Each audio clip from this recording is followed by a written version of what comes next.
Doctor गीतिका मेहरोत्रा शिक्षक प्रशिक्षण से जुड़ी हुई हूँ और देहरादून से हूँ।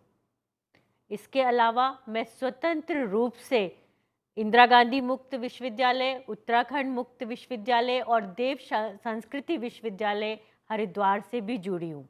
आज हम चर्चा करेंगे वृद्धि एवं विकास की अवस्थाएं, जिसमें सबसे महत्वपूर्ण अवस्था शैशवा अवस्था, जहाँ से व्यक्ति अपने जीवन का प्रारंभ करता है। ये तो हम सभी लोग जानते हैं कि मानव सृष्टि की उत्कृष्ट रचना है। इसका विकास कर इसके व्यक्तित्व को निखारना तथा शिक्षा एवं शिक्षाविदों का महत्वपूर्ण कर्तव्य है। लेकिन व्यक्ति के व्यक्तित्व के सर्वांगीण विकास के लिए उसके वृद्धि एवं विकास के क्रम को समझना अत्यंत आवश्यक है। यूँ तो वृद्धि एवं विकास शब्द बढ़ने की दिशा की ओर ही संकेत करते हैं, किंतु इन दोनों में स्पष्ट अंतर है। वृद्धि का अर्थ शरीर और उसके अंगों के आकार, भार, ऊंचाई या लंबाई अर्थात परिमाण में बढ़ने से होता है। आप कह सकते हैं कि वृद्धि परिमाणात्मक होती है। जब हमारे शरीर का आकार बढ़ता है, हमारी लंबाई बढ़ती है। फ्रैंक ने वृद्धि को कोशीय वृद्धि के अर्थ में प्रयोग किया है। शरीर और व्यवहार के विशेष पहलू में जो परिवर्तन होते हैं उन्हें वृद्धि कहते हैं। विकास व्यक्ति की क्रियाओं में निरंतर होने वाले परिवर्तनों में दिखाई देता है। अतः विकास शरीर के गुणात्मक अर्थात गुणों में परिवर्तन है, जिसके कारण व्यक्ति की कार्य क्षमता, कार्यकुशलता और उसके विभिन्न अंगों की कार्य प्रणाली के समन्वय में प्रगति होती है। गुणों के विकास के साथ साथ मानव के व्यक्तित्व में गुणों की एक माला बननी शुरू हो जाती है और इसी के द्वारा वह अपने व्यक्तित्व का विकास करता है। अतः हम कह सकते हैं कि विकास एक गुणात्मक प्रक्रिया है, जिसके परिणाम स्वरूप व्यक्ति की विभिन्न योग्यताओं, विशेषताओं, क्षमताओं, मानसिक शक्तियों तथा सामाजिक संवेगात्मक एवं चारित्रिक लक्षणों का आविर्भाव होता है। विकास और वृद्धि एक दूसरे के पूरक हैं। विकास जहाँ तक गुणात्मक होता है तो वृद्धि परिमाणात्मक होती है। वृद्धि और विकास को हम एक दूसरे से अलग नहीं कर सकते हैं। वृद्धि एक निश्चित आयु तक चलती है तो विकास जीवन पर्यंत चलता है और हमारे अनुभव उसमें जुड़ते चले जाते हैं। जब हम मानव विकास की बात करते हैं, उसकी अवस्थाओं की बात करते हैं, तो बहुत आवश्यक है कि हम उसकी अवस्थाओं के बारे में भी जानें। वैदिक काल से ही व्यक्ति के समग्र विकास की बात कही गई है। समग्र अर्थात व्यक्ति का पूर्ण विकास, पूर्णता की तरफ विकास। उस समय व्यक्ति की आयु 100 वर्ष मानी गई थी। उसी के अनुसार व्यक्ति के विकास की 4 अवस्थाएं बताई गई थी, जिसमें पहली है ब्रह्मचर्य अवस्था, जन्म से 25 वर्ष तक, जिसमें व्यक्ति अपनी सभी शारीरिक, मानसिक, सामाजिक, ज्ञानात्मक सभी प्रवृत्तियों का विकास करके अपने को पुष्ट बनाता है। दूसरी अवस्था है गृहस्थ आश्रम या गृहस्थ अवस्था, जिसको 25 से 50 वर्ष की उम्र तक रखा गया है। इसमें व्यक्ति जब ब्रह्मचर्य के पश्चात अपनी सभी विशेषताओं को कर्मठ रूप से आगे बढ़ाकर जब अपने सामाजिक जीवन में प्रवेश करता है, तो वो अपने सभी सामाजिक दायित्वों का निर्वाह गृहस्थ में 25 से 50 वर्ष की आयु में करता है। तीसरी अवस्था है वानप्रस्थ, 50 से 75 वर्ष तक की अवस्था, जिसमें व्यक्ति अपनी जिम्मेदारियों को अपनी अगली पीढ़ी को सौंपने की तैयारी करता है और साथ ही साथ यह निरीक्षण भी करता है कि उसकी अगली पीढ़ी उन जिम्मेदारियों का निर्वहन करने के योग्य भी है या नहीं है। चौथी अवस्था आती है संन्यास अवस्था, 75 से 100 वर्ष तक, जिसमें व्यक्ति धीरे धीरे अपनी जिम्मेदारियों से अलग हटकर भगवत भजन की ओर लग जाता है। और इस अवस्था को इसीलिए हम लोगों ने संन्यास की अवस्था का नाम दिया है, जिसमें हम अपनी ज़रूरतों को बहुत सीमित कर देते हैं और अपना सारा ध्यान अपने मोक्ष प्राप्ति, जो कि हमारी शिक्षा का लक्ष्य भी कहा गया है, उस ओर लगाते हैं। मनोवैज्ञानिकों ने व्यक्ति के विकास की संपूर्ण प्रक्रिया को अलग तरीके से बांटा है। उन्होंने शैशवावस्था जन्म से 6 वर्ष तक, बाल्यावस्था 6 वर्ष से 12 वर्ष तक, किशोरावस्था 12 वर्ष से 18 वर्ष तक, प्रौढ़ावस्था 18 वर्ष से 50 वर्ष तक और वृद्धावस्था 50 वर्ष के उपरांत अंतिम क्षण तक। अगर हम इन अवस्थाओं के बारे में बात करेंगे तो शैशवावस्था एक अत्यंत महत्वपूर्ण अवस्था है, जहाँ पर हम जीवन की नींव डालते हैं। बाल्यावस्था को अपने जीवन का एक महत्वपूर्ण काल के रूप में इसे संज्ञा दी जाती है और किशोरावस्था तो आप जानते ही हैं कि हमेशा तनाव और संघर्ष की अवस्था रही है। प्रौढ़ावस्था में व्यक्ति स्थायित्व की तरफ बढ़ता है और वृद्धावस्था में अपनी जिम्मेदारियों, अपनी संस्कृति को दूसरी पीढ़ी में हस्तांतरित करने का प्रयास करता है। शैशवावस्था, सबसे पहले हम इसी के बारे में बात करेंगे।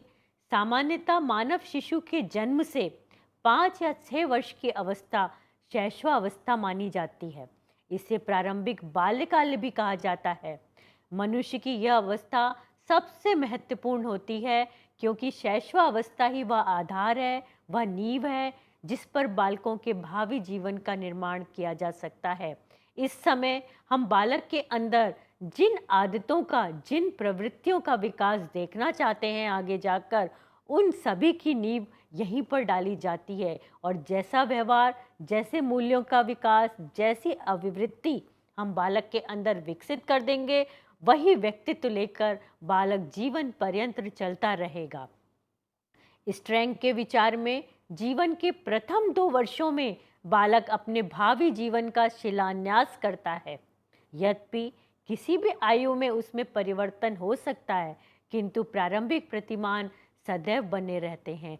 बहुत अच्छी बात है ये इन्होंने जिस तरीके से इसको कहा है, और हम लोग भी यही लेकर चलते हैं कि बालपन ऐसी अवस्था होती है कि जब हम बालक के पर्सनैलिटी के भवन का या व्यक्तित्व का भवन तैयार करने के लिए जो भी प्रतिमान, जो भी प्रारूप निश्चित करते हैं, वो शैशवावस्था में ही निर्धारित किए जाते हैं।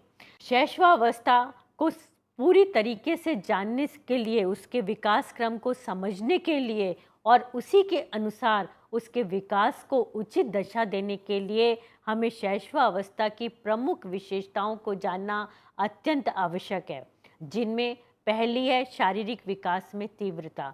इस समय शारीरिक विकास बहुत तीव्र गति से हो रहा होता है।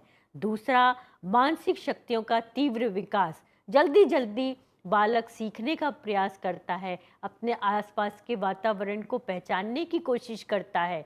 तीसरा, सीखने की प्रक्रिया की तीव्रता। सीखने की प्रक्रिया भी अत्यंत तीव्र हो जाती है। वो उलटना पलटना और 6 वर्ष की आयु तक आते आते वो बड़ों की तरह व्यवहार करने की कोशिश करने लगता है। चौथा, काल्पनिक जगत में विचरण। बच्चों का शैशवावस्था में एक अपना ही कल्पना जगत होता है, जिसमें वो व्यस्त रहते हैं और अपने विचारों की अभिव्यक्ति भी वो उसी कल्पना जगत से करते हैं। और तब भी हम कहते हैं कि ये बच्चा इंजीनियर बनना चाहता है, ये बच्चा डॉक्टर बनना चाहता है। क्यों? क्योंकि उसका कल्पना जगत इन प्रवृत्तियों को दर्शाता है। पांचवा, मूल प्रवृत्त्यात्मक व्यवहार की अधिकता। बालक में शैशवावस्था में मूल प्रवृत्त्यात्मक व्यवहार बहुत अधिक होता है। सिर्फ अपने दुख, अपने आनंद, इस भावना की सुरक्षा वो बहुत, जिसको आप कहेंगे कि तन्मय होकर करता है, बहुत जतन से करता है कि उसे अपना कोई नुकसान नहीं होना चाहिए। छठा, आत्म प्रेम की भावना। इस अवस्था में बालक अपने से प्रेम करता है, सबसे ज़्यादा उसका प्रेम अपने से होता है। फिर सातवां, दूसरों पर निर्भरता। अपने कार्यों के लिए वो दूसरों पर निर्भर रहता है, ये बात हम सभी लोग जानते हैं। आठवां, नैतिकता का अभाव। उसे गलत और सही की पहचान नहीं होती। यही नींव हमें डालनी होती है कि क्या चीज़ गलत है और क्या चीज़ सही है। फिर अगली विशेषता आती है अनुकरण द्वारा सीखना। बच्चा नकल बहुत करता है। हम कहते भी हैं कि बच्चा कोरी स्लेट की तरह है, टेबुला रासा, जिस पर हम जो चाहें लिख सकते हैं। 10वां, दोहराने की प्रवृत्ति। अनुकरण के साथ साथ वो प्रतिक्रियाओं को दोहराता है। 11वीं विशेषता है सामाजिक भावना का विकास। सामाजिक भावना जिसमें वो अपने आसपास के लोगों को पहचानता है, अपने माता पिता, अपने भाई बहन, उसके आसपास का जो वातावरण है उसको पहचानने का प्रयास वो करता है। अगली विशेषता है संवेगात्मक विकास। इस समय थोड़े थोड़े उसका संवेगात्मक विकास भी होने लगता है, जिसमें वो क्रोध दर्शाने लगता है, प्रेम दर्शाने लगता है, ईर्ष्या दर्शाने लगता है, डर भी दिखाई देता है। अगली विशेषता है जिज्ञासा की प्रवृत्ति, जो उसके लिए बहुत ही महत्वपूर्ण है कि हम उसके जिज्ञासु प्रश्नों का उत्तर दें और उसकी जिज्ञासा को शांत करने का प्रयास करें। अगली विशेषता है एकांत एवं समूह में खेलने की प्रकृति। आरंभ में बालक एकांत में खेलने का प्रयास करता है और उसके बाद वो समूह में खेलने की कोशिश करता है और उस समूह का जिसको वो पसंद करता है उसके सदस्य बनने की कोशिश भी उसमें लगातार व्याप्त रहती है। शैशवावस्था में शारीरिक विकास। शारीरिक विकास शैशवावस्था में अत्यंत तेजी से होता है। शरीर का आकार एवं भार में परिवर्तन, मांसपेशियों एवं हड्डियों में दृढ़ता, मस्तिष्क के आकार एवं क्रियाशीलता में वृद्धि, पाचन तंत्र की सबलता एवं दांतों के निकलने के माध्यम से शैशवावस्था में शारीरिक विकास होता है। शैशवावस्था में मानसिक विकास की प्रक्रिया। शैशवावस्था में मानसिक विकास संवेदना आधारित होता है, अर्थात संवेदनात्मक होता है। मानसिक विकास का मुख्य साधन ज्ञानेंद्रियों की क्षमता एवं गुणवत्ता का विकास होता है। वह ज्ञानेंद्रियों के द्वारा ज्ञान को प्राप्त करता है, देखकर, सुनकर, छूकर, चखकर। ज्ञानेंद्रियां इस समय उसके संवेदना विकसित करने का महत्वपूर्ण साधन होती हैं और इसी के द्वारा वो ज्ञान को भी प्राप्त करता है। बालक के मानसिक विकास को अनेक कारक प्रभावित करते हैं, जिसमें से मुख्य हैं बच्चे के विकास का ढंग। बहुत महत्वपूर्ण बात है कि हम बच्चे को बच्चे की तरह बड़ा करते हैं या बच्चे को बड़े की तरह उसके साथ व्यवहार करते हैं। कहा भी गया है कि बालक व्यक्ति का पिता होता है, child is the father of man. इसलिए ये गलती हमें कभी नहीं करनी चाहिए कि हम बच्चे को बच्चा समझें और उसकी हर बात को टालते चले जाएं। उसको बड़ा समझकर उसे वास्तविक परिस्थितियों से परिचित कराने का प्रयास इस अवस्था से ही शुरू कर देना चाहिए। अपनी छोटी छोटी मुश्किलों से उसे अवगत कराना, अपनी खुशी उसके साथ उसको बताना, अपने दुख उसको बताना, जिससे कि बालक आपके साथ मानसिक विकास जैसे जैसे उसका होगा वो संवेगात्मक रूप से जुड़ता चला जाएगा। दूसरा कारक है परिवेश की परिस्थितियाँ। वंशानुक्रम तो एक कारक है ही कि हम अपने वंश से क्या चीज़ हासिल करते हैं, लेकिन उससे भी ज़्यादा महत्वपूर्ण होता है हमारे परिवेश की परिस्थितियाँ। हमें कैसा वातावरण मिला है। अच्छा वातावरण मिला है तो अच्छी प्रवृत्तियाँ, धनात्मक प्रवृत्तियाँ हमारे अंदर विकसित होती हैं। तो बालक को भी अच्छा वातावरण देने का प्रयास करना अभिभावकों का परम कर्तव्य हो जाता है। तीसरा, परिवेश में मनोवैज्ञानिक तथा सामाजिक परिस्थितियाँ। जिस परिवेश में बालक रह रहा है वहाँ पर मनोवैज्ञानिक रूप से उसके साथ कैसा व्यवहार किया जाता है, सामाजिक रूप से वहाँ की परिस्थितियाँ कैसी हैं। हम संयुक्त परिवार में रहते हैं या हम एकाकी परिवार में रहते हैं, माता पिता काम करते हैं बाहर जाकर या माता पिता काम नहीं करते हैं, उस पर गुस्सा दिखाकर बात की जाती है, तमीज़ से बात नहीं करी जाती है, या उसके साथ प्यार से उसको पूरी तरह से सम्मान के साथ बात की जाती है। ये भी बालक के शैशवावस्था में विकास करने के लिए एक महत्वपूर्ण कारक है।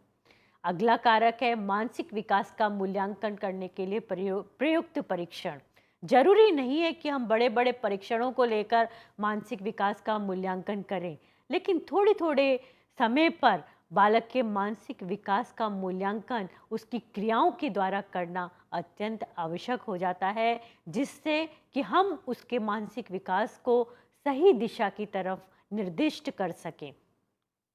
शैशवावस्था में अनेक मानसिक परिवर्तन होते हैं जो उसके जीवन के लिए अत्यंत महत्वपूर्ण होते हैं। जिज्ञासा, ये मेरे हिसाब से तो ये सबसे महत्वपूर्ण कारक है और सबसे महत्वपूर्ण परिवर्तन है। बच्चे में क्यों, क्या, ये क्या है, वो क्या है, ये क्यों हो रहा है, ये सब जानने की बहुत सारी जिज्ञासा होती है और इस समय हमें उसे जितना हो सके उतना बताना चाहिए। ये कहकर कि तुम अभी छोटे हो या तुम अभी नहीं जानते हो, उसके ज्ञान के दरवाजे बंद नहीं करना चाहिए। अभिभावक के रूप में, शिक्षक के रूप में हमारा ये काम हो जाता है कि हम उसके प्रश्नों का उत्तर सही तरीके से दें जितना कि वो समझ सकता है। दूसरा, सामान्य प्रवृत्तियों का विकास। बालक के अंदर सामान्य प्रवृत्तियां जो कि हम अपने दिन प्रतिदिन के जीवन में महसूस करते हैं, जिनका प्रयोग करते हैं, उनका विकास भी इसी समय अत्यंत आवश्यक हो जाता है। सामाजिक भावना का विकास, बच्चे को आगे जाकर समाज में रहना है, उसे अपने सामाजिक संबंध बनाने हैं, तो इसके लिए इस भावना का विकास शैशव अवस्था से ही आरंभ कर देना चाहिए। ये माता हैं, ये पिता हैं, ये दादा हैं, ये दादी हैं, ये बड़े भाई हैं, बड़ी बहन हैं, इन चीज़ों से बच्चा सामाजिक रूप से लोगों से जुड़ना शुरू कर देता है। अगले में मानसिक शक्तियों का विकास। बच्चे की मानसिक शक्तियाँ, कल्पना शक्ति, चिंतन, मनन, ध्यान, इनका विकास भी शैशवावस्था से ही आरंभ हो जाता है।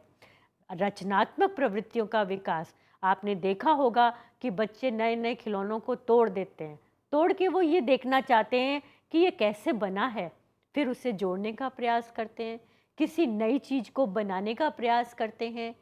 अगला जो उसकी विशेषता है शैशवावस्था में, या अगला जो मानसिक परिवर्तन है, वो है भाषा विकास। बालक शैशवावस्था में जब बड़ों को बोलते देखता है तो वो जल्दी जल्दी बोलने का प्रयास करता है। उसके पास शब्द हो या ना हो, लेकिन अपनी भावनाओं को अभिव्यक्त करने का प्रयास निरंतर जारी रहता है। अगला मानसिक परिवर्तन है संवेगों का अनुभव। इस समय संवेगों का उतार चढ़ाव भी बालक के अंदर दिखाई देने लगता है, जैसे वो डर, क्रोध, भय, ईर्ष्या, इन भावों को दिखाना शुरू कर देता है। तो अगर हम कहें तो बहुत तेजी से शैशवावस्था में मानसिक परिवर्तन दिखाई दे रहे हैं। अगली बात हम करेंगे शैशवावस्था में सामाजिक विकास। बालक के सामाजिक विकास से उसका तात्पर्य सामाजिकरण से है, अर्थात समाज के संपर्क में आने से है। बालक पहले असहाय होता है, उसके बाद वो समर्थ होने लगता है, अपने कार्यों को खुद करने का प्रयास करता है और यह सामर्थ्य उसे समायोजन की दिशा प्रदान करता है। समाज में जन्म लेने, विकसित होने तथा जीवन यापन करने के लिए सामाजिक आदर्शों तथा प्रतिमानों को आत्मसात करता है। बालक की प्रसुप्त शक्तियाँ जागृत होती हैं और सामाजिक विकास क्रम में वातावरण का अत्यंत महत्व है। यदि हम देखें, सामाजिक विकास की बात करें तो वो अपने आसपास के लोगों को पहचानता है और जिस वातावरण में वो रहता है उसका प्रभाव उस बालक पर स्पष्ट दिखाई देता है। हमारे परिवार, हमारे आसपास का वातावरण अच्छा है तो बालक उस तरीके से रहेगा, उस तरह का व्यक्तित्व उसका दिखाई देगा, और यदि खराब है तो उसके अंदर भी वो प्रवृत्तियां दिखाई देनी शुरू हो जाती हैं। अगली बात आती है, बहुत ही महत्वपूर्ण है, शैशवावस्था में संवेगात्मक विकास। संवेगों का विकास हमारे जीवन में अत्यंत आवश्यक है। यदि संवेग सही तरीके से विकसित नहीं होंगे तो हमारा व्यक्तित्व विघटित हो जाएगा और विघटित संवेगों के साथ व्यक्ति समायोजन कर ही नहीं सकता है। संवेग वास्तव में इमोशन शब्द का पर्यायवाची हैं, जो कि हमने अंग्रेजी शब्द से लिया गया शब्द है जिसका अर्थ होता है संवेग। और अगर आप देखेंगे तो ब्रिज स्टोन ने बालक के संवेगों का अध्ययन करके उसके विकास क्रम में निश्चित किया है कि जन्म के समय बालक उत्तेजना दर्शाता है। वो जो भी भाव अभिव्यक्त करता है सिर्फ उत्तेजना के द्वारा करता है। 3 मास की अवधि में वो पीड़ा और आनंद को व्यक्त करने लगता है। 1 मास की अवधि में वह पीड़ा और आनंद को अभिव्यक्त करने लगता है। 3 मास की अवधि में वह क्रोध दर्शाने लगता है। 4 मास की अवधि में अपनी परेशानी को बताने लगता है। 5 मास की अवधि में डर को अभिव्यक्त करता है। 10 मास की अवधि में प्रेम दर्शाने लगता है। 15 मास की अवस्था में ईर्ष्या उसके हृदय में आने लगती है। कोई दूसरे बच्चे को माँ प्यार कर रही है तो वो तुरंत आकर वहाँ बैठ जाएगा कि कहीं उसका मूल्य माँ के लिए कम तो नहीं हो गया है। 2 वर्ष की अवस्था में वो खुशी जाहिर करने लगता है। इसी संवेगात्मक विकास के साथ साथ उसकी भाषा भी विकसित हो रही होती है। तो शैशवावस्था में भाषा का विकास, जैसे जन्म से वह सिर्फ रोकर बताता है। 4 मास के समय में वह स्वरों का उच्चारण करने लगता है, जैसे दा पा, और कुछ व्यंजन भी बोलना शुरू कर देता है।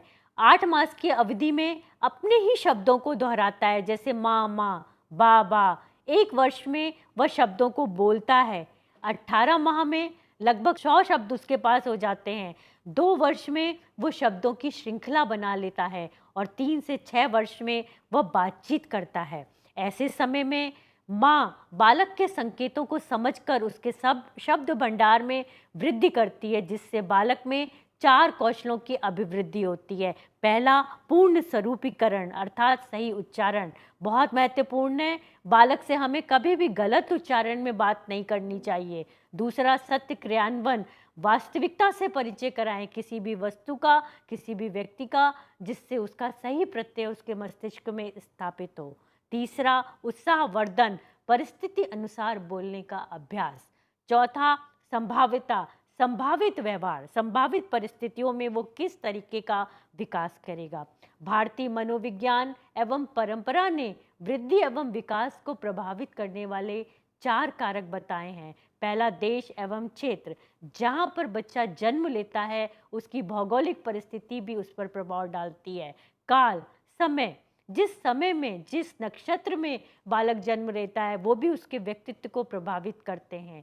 श्रम, भारतीय मनोविज्ञान ने संपूर्ण जीवन को श्रम में ही बताया है, अतः श्रम का बहुत ज़्यादा महत्व है। चौथा, गुण, सत, रज और तम, बालक इन तीनों ही गुणों का समुच्चय होता है और यह निर्भर करता है उसके वातावरण पर कि कौन सा गुण उसमें प्रभावी होगा। इसके अलावा भारतीय मनोविज्ञान ने श्रम को संस्कारों में भी परिवर्तित किया है, जिसमें पहला है जात कर्म संस्कार, जिसमें उसकी जिह्वा पर ओम लिखकर उसे ये बताया जाता है कि वह पशु नहीं मनुष्य है। दूसरा, नामकरण संस्कार, जो उसकी चेतना का प्रतीक है। नाम बच्चे की चेतना का प्रतीक होता है, उसके ज्ञानेंद्रिय विकास का प्रतीक होता है। इसलिए हमेशा इस बात का ध्यान रखना चाहिए कि हम बच्चे का नाम बहुत सोच समझ कर रखें, क्योंकि उसका प्रभाव उसके व्यक्तित्व पर पड़ता है। तीसरा, अन्न प्राशन संस्कार, अन्न दैहिक पुष्टि का प्रतीक है और शरीर की पुष्टि ही हमें आगे चलकर अपने जीवन को सही ढंग से बिताने का आधार प्रस्तुत करती है। मुंडन संस्कार, जिसको हम सौंदर्यवर्धन और स्वच्छता का प्रतीक मानते हैं, साथ ही साथ इसको मानसिक विकास का भी प्रतीक माना गया है। और ये सारे संस्कार हमें शैशवावस्था में करवा कर बच्चे को एक पुष्ट जीवन की तरफ ले जाना चाहिए। शैशवावस्था के विकास क्रम को ध्यान में रखते हुए बालक को भली प्रकार शिक्षित करके अच्छी आदतों का निर्माण किया जा सकता है, और तभी बालक को यह आशीर्वाद हम लोग दे सकते हैं, अश्म भव परशुर्मव हिरण्य समस गुतम भव, अर्थात पत्थर के समान दृढ़ हो, परशु के समान शत्रुओं के ध्वंसक बनो, शुद्ध सोने के समान पवित्र बनो। आशा करती हूँ कि ये चर्चा आप लोगों को अच्छी लगेगी और आगे भी हम विभिन्न विषयों पर चर्चा करेंगे।